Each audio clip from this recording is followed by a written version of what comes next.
Hello, everyone. My name is Tanisha Lewis, and today I will be interviewing Maurita Harris.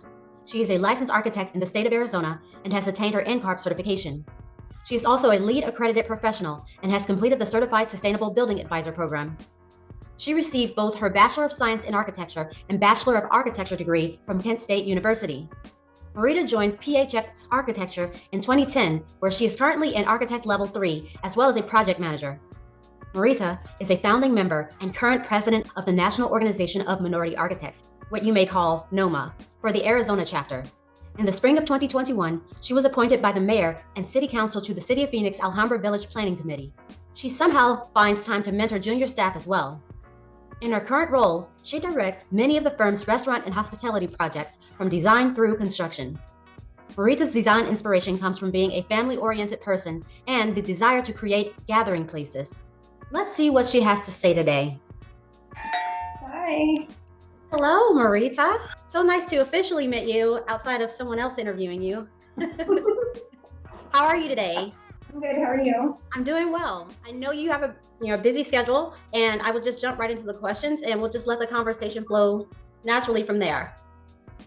Sounds good. The first thing I would like to know is what key life experiences have formed who you are today? I have to say my mom, because my parents got divorced when my brother and I were really, really young. So watching her as a single parent and everything that she did, like her persistence and just making sure we never wanted for anything, that's really, I try to mimic my mom every day. The next thing I'd like to know is how did you become passionate and involved in architectural practice? One of my mom's cousins, her first cousin, she actually married, I think I was in like 7th grade, she married a man that was an architect, African American, and I had never even, I don't even know if I knew what an architect was. And so like, we went to their house, and I was like, oh, this is really cool. And he had designed it, and then he took me to his office. They lived outside of Cleveland, and took me to his office to show me what he did, and I was like, I think I could do that, and he was telling me the ins and outs, but I'd never seen such a thing. And then to see somebody that looked like me doing this, that was really an inspiration. What are your core values, and how are they reflected in your practice? Definitely, it's honesty. I'm always real with my clients and with my team.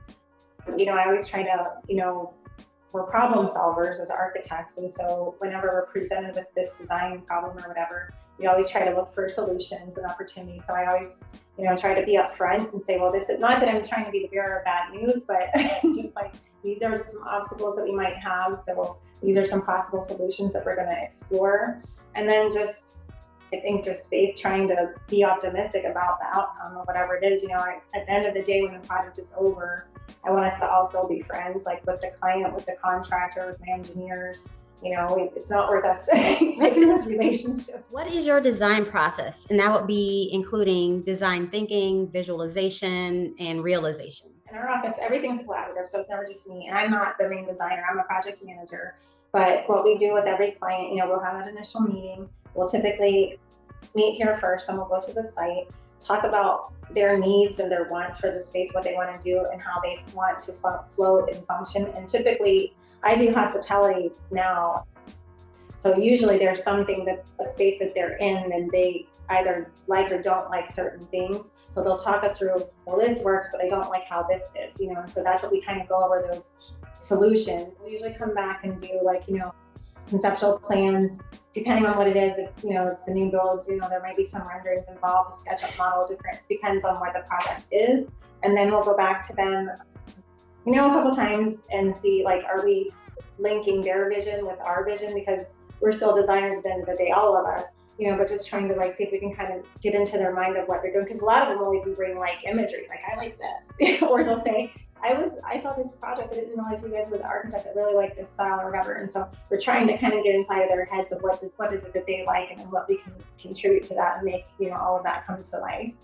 How do you collaborate with other individuals to realize your impactful work? Our office is open studio, so we're every day, several times a day, we're at each other's desks, asking questions, sharing drawings, looking at things on each other's computer screens, because again, like I said, it's always a team effort. And so I'm never sitting in a vacuum, thinking of all these things by myself. It's always some team, because thing, like I was just doing a QC quality control review on a coworker's project yesterday, because they're staring at yours so long, you can't see what you're missing. So you want to bring those other set of eyes in so they can see what you're missing. And so we do that a lot in our office, or, hey, I can't figure this out. Do you see something that I'm not seeing? And so it's just constant. That's what I love about our office. It's open. We're at each other's, we're working, we're at each other's desks, trading ideas and information. And that's how we get it all done, is because everybody has something to contribute. We're all different skill sets and backgrounds and things like that. So we just take all of that from everybody and put it together. What advice would you give to a young student or yourself if you were beginning in the profession today? Find a mentor because I did not have that. And I really missed that when I was in school. Even though I got introduced to architecture from my mom's cousin, her husband, I didn't we always kind of feel like we're bugging somebody. And so I didn't, stay in close contact and ask him, can you look at this product? Trying to pick his brain about things. I didn't do that just because I was too shy. And I was too afraid to talk to the upperclassmen and all that type of stuff. And I understand, everybody's on that same boat. So it's so hard to do that and to reach out. But I really encourage, try to find a mentor and an upperclassman that's already, in the program, so they can give you advice on whether studios, classes, this professor like this one's like that, things like that. But then also link up with a professional, so that you know what to expect whenever you come out, because a lot of young students come out like, I'm going to design the world, and you're going to start doing stair details. That's what you're going to do, and that's okay. I started doing stair details too, but that's okay. But it's just trying to get the real perspective, because you really do need to go into this with your eyes wide open. This profession, it's not easy. One of my mentors, he used to always say, he's like, Maurita, if it was easy, everybody'd be doing it. He'd always say that to me. And the mentor doesn't have to even, I suggest, a few, and they don't have to be the same gender, the same race, because the more perspectives that you get, the better off you are, because you're gleaning all this information from these different sources and their own experiences. So yeah, it's just, and I tell my kids, one day I'm not going to be here. I need you to hear my words now, so that it's those days whenever you doubt yourself, because even as long as I've been doing this, I have those days. I'll come out of a meeting and I'm discouraged, and I don't know what I'm talking about, and you have to, encourage yourself. As my mom always taught me, and I'm just like, you gotta think about the things for sure, because you're gonna have those days, and the contractor's gonna try to beat you up, or you're the only woman in the room, you're the only person of color in the room, and they're really trying you, she know what she is, and they nobody's trying to call you out, and it's like, you do. I have to take laps around the building sometimes, to kind of get it together, and okay, I got this, and I come back to the table. But it's rough, but you can do it. You just have to find that person that is in your corner, but sometimes it's going to have to be you because you're always going to have that other person. Do you have a favorite reading or architect that has made a large influence on you? I guess, back in the day, I really liked, Corbusier. Whenever I was in school, I actually got to go see Notre Dame de Haute or Bonchamp. I got to go see that in person. What will have the biggest impact on the future of architecture? The climate, I think, the environmental concerns that we're facing, because the buildings, as we know, they don't say it too much out in the public. Everybody blames the cars, but the buildings are actually the largest contributors of pollution. We've just got to do better with this sustainable design. I'm LEED certified, but in all honesty, I've only worked on one LEED building. No, it was 5 technically, but in one project, LEED building. It was when I was with another firm. We did ASU Polytechnic campus in Mesa. Even though we don't do LEED buildings now, and there's several of us that are LEED certified, I feel like as a best practice, we need to provide sustainable solutions. So whether it's in the materials or how we, design the systems for the mechanical and the electrical and plumbing, all of those things, working with our engineers, it does benefit the environment at the end of the day. Whenever the building is done and put together, we tend to specify local materials whenever possible. And this is just not working toward a checklist for LEED Gold or anything like that. This is just because that's the right thing to do.